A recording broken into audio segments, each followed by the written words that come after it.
Saat ini, data telah menjadi fondasi setiap keputusan penting. Kemampuan untuk mengelola, menyimpan, dan mengakses informasi secara efisien bukan lagi pilihan, melainkan kebutuhan. Data telah menjadi fondasi dari hampir seluruh aktivitas manusia, mulai dari keputusan bisnis hingga aktivasi kecerdasan buatan. Pernahkah Anda merasa kewalahan mengelola puluhan, bahkan ratusan file Excel yang tersebar di berbagai folder, perangkat, dan email? Disinilah peran Sistem Manajemen Basis Data Relasional atau RDBMS menjadi sangat relevan.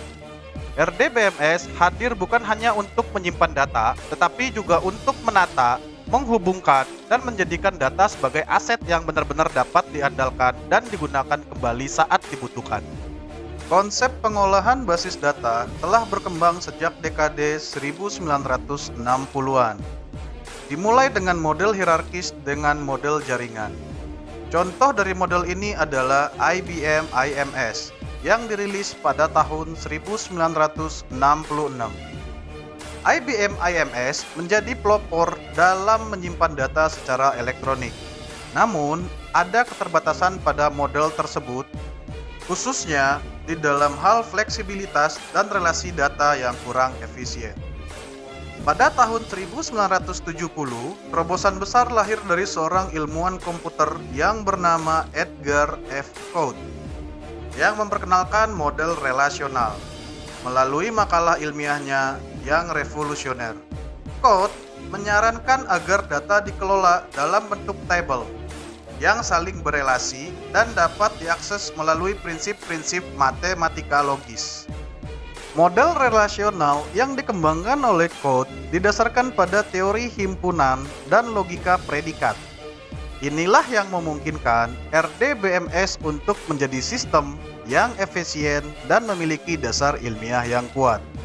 Untuk berinteraksi dengan data yang terdapat di dalam sistem ini, dikembangkanlah sebuah bahasa pemrograman yang bernama SQL, yang kini menjadi standar internasional dalam manajemen data.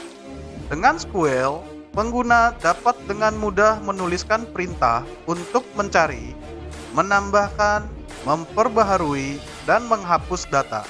Semua dalam format yang telah terstruktur dan mudah dipahami. Pada tahap perkembangan selanjutnya, tepatnya pada tahun 1995, Michael Widenius dan David Axelrod mengembangkan sebuah aplikasi pengelolaan data yang bernama MySQL. Aplikasi ini memiliki visi untuk menciptakan sebuah aplikasi RDBMS yang tidak hanya kuat, tetapi juga dapat diakses secara bebas oleh komunitas global. Dengan menggunakan lisensi open source, MySQL dengan cepat diadopsi oleh para pengembang, terutama karena kemudahan penggunaan, performa yang handal, dan fleksibilitas dalam integrasi. MySQL pun dalam waktu singkat menjadi tulang punggung bagi banyak aplikasi web dan menjadi bagian dari LAMP stack, Linux, Apache, MySQL, dan PHP, Perl, atau Python. Pada tahun 2008, MySQL diakuisisi oleh Sun Microsystems. Dalam setahun kemudian, Sun diakuisisi oleh Oracle Corporation. Kondisi ini menimbulkan kekhawatiran terhadap keberlangsungan proyek MySQL sebagai sebuah proyek yang bersifat terbuka. Menanggapi hal ini, Michael Widenius memprakarsai proyek baru yang bernama MariaDB, sebuah aplikasi yang dibangun menggunakan source code MySQL dan tetap mempertahankan prinsip keterbukaan beserta transparansi.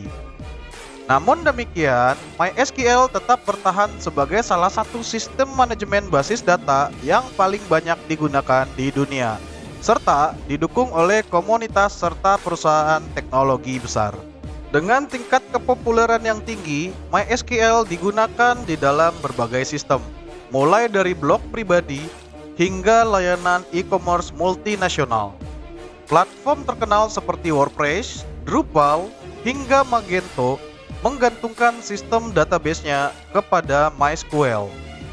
Dengan dukungan seperti clustering, replikasi, dan dukungan performa tinggi dalam pengambilan data, MySQL menjadi pilihan utama, dan tidak hanya karena gratis tetapi juga karena terbukti stabil dan bisa dikembangkan dalam berbagai lingkungan production.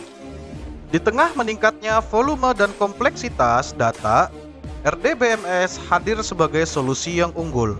Sebelum kemunculannya, data disimpan secara manual di dalam sebuah file, yang mana file ini tidak memiliki hubungan antar file. Hal ini menyebabkan duplikasi data, inkonsistensi, dan kesulitan dalam pemrosesan informasi. Dengan penggunaan RDBMS, pengguna dapat menjaga integritas data, melakukan transaksi data secara serentak, serta mengontrol akses terhadap data dengan lebih akurat.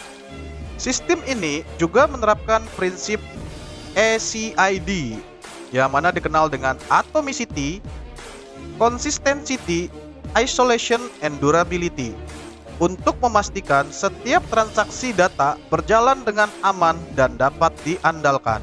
Secara sederhana, sistem RDBMS merupakan perangkat lunak yang dirancang untuk menyimpan, mengelola, dan memanipulasi data yang terstruktur dalam bentuk relasi, atau yang lebih dikenal dengan table.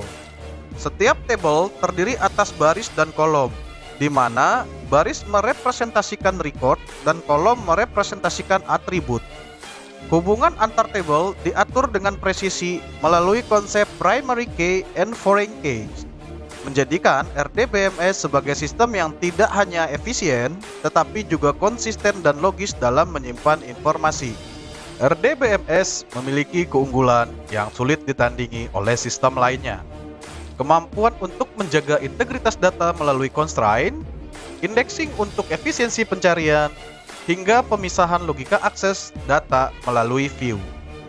Sistem ini juga mendukung kontrol akses berbasis peran, pencatatan aktivitas pengguna, dan perlindungan data dari kerusakan atau kehilangan. Lebih jauh lagi, RDBMS juga telah terintegrasi dengan teknologi analitik dan bisnis intelligence, yang memungkinkan organisasi untuk mengambil keputusan yang berbasiskan kepada data yang akurat dan real-time. Keberadaan sistem manajemen basis data relasional menjadi fondasi yang tidak tergantikan. Dengan memahami bagaimana RDBMS bekerja, yang bukan hanya soal teknis, tetapi juga tentang memahami bagaimana informasi dibentuk, dijaga, dan digunakan. Kemunculan RDBMS telah merubah cara kita dalam berinteraksi dengan data. Oke, semoga pembahasan ini membuka cakrawala baru dalam memahami peran penting sistem basis data dalam membentuk peradaban digital. Terima kasih telah menyimak, dan sampai jumpa di pembelajaran berikutnya.